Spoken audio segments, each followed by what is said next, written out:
Right, let's first of all start things off with what you made of the figures. Blowout numbers, but we got a question why people are actually looking at what Apple forecasts in terms of how much it makes, or it's going to make, because it's always a serious underestimate. That's right.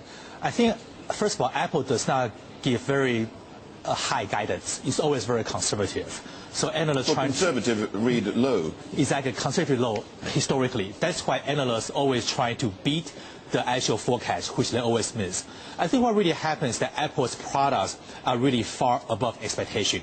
For example, for the June quarter, Apple sold 20.3 million units of iPhone, 9.3 million units of iPad 2, iPad 1.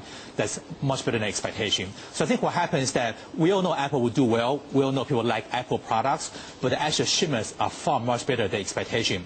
In addition, Apple continued to go into new markets, start from US and now in China and now in various countries. So the more countries, more exposure, that also help Apple's shipments for all the products. Okay, but of course that means it has this follow through in Asia as well. We have the likes of, in terms of assembly, let's have a look at iPad 2, Hon Hai, they do the touch panel here. They do more than that. WinTech, exactly. Syntech, they're all of these. That's for the iPad 2.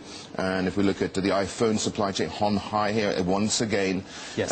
Shimi Inolux as well. Now, exactly. These companies, many of them listed, does Apple's success, is it actually reflected and built into their share price? Absolutely. Like Philip mentioned a little bit earlier, Apple's supply chain in Asia will do very good today and for the foreseeable future. For example, Hon Hai, that's one of our top pick in Asia. They make 100% of iPad, 90% iPhone. We should say Hon Hai and Foxconn are the same company. Exactly. Very good point. Hon Hai of Taiwan.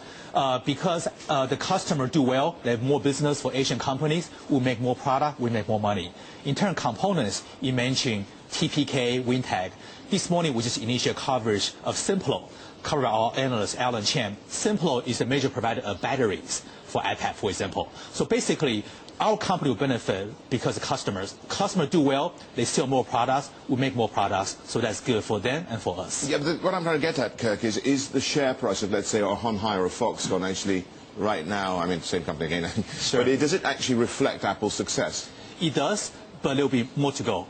I think a lot of concerns that Apple, just like all the customers, like Dell, like HP, they always squeeze margins of our suppliers. They outsource to our suppliers to save money. They always squeeze margins. It's always a concern. But I think that with Apple's success today, I think investors realize that there's so much more for Apple to go, which means there's so much more for Apple's suppliers to go. I think that, again, Apple's success will translate to our supplier success. That's why I believe much more to go. I mean, you mentioned margins and the squeeze that these companies have on their margins, but Apple's margins certainly aren't squeezed. I was looking at, a gross operating margin here. 42%, and Amazing. If you look at the profit margin, it's about 23-24%. This is not this current quarter, the previous quarter, though. That's amazing. Our company, Asia, only make 3% operating margins, for example. So obviously, it's better to be a brand company like Apple. They make much more. But on the other hand, Asian companies are mostly manufacturing companies. So we make little margins, but we get big volume, and we do multiple customers. Besides Apple with Dell, HP, etc. So it's a win-win for both sides. All right, we mentioned that, but let's have a look at the technology space as well and some of the rivals. Well, who do you stay away from? Is it the companies which are not involved with Apple particularly? I mean, I'm talking like the Quantas of this world. The biggest concern will be consumer notebook PCs that's getting cannibalized by Apple. Even Apple said today in Apple's conference call, its own Macintosh PCs is being cannibalized by iPad. But obviously the Windows base is so much worse. So within the consumer PC, like for example, we have a CL rating on the way on Acer. Acer is big exposure in consumer PC and netbook. So the brand company make netbook, low-end notebook, and a supplier like Quanta, like Compal, will see pressures from iPad. Right. How long can Apple's reign continue? Very good question. We think that will continue for foreseeable future. You might know that Apple will have a new iPhone in September, a new iPad in September. So as long as the process cycle continues, as long as they continue to gain market share, which we think well, it will easily do well. For example, you look at the global PC market, over 400 million units. iPad, 100 million. We're not even there yet.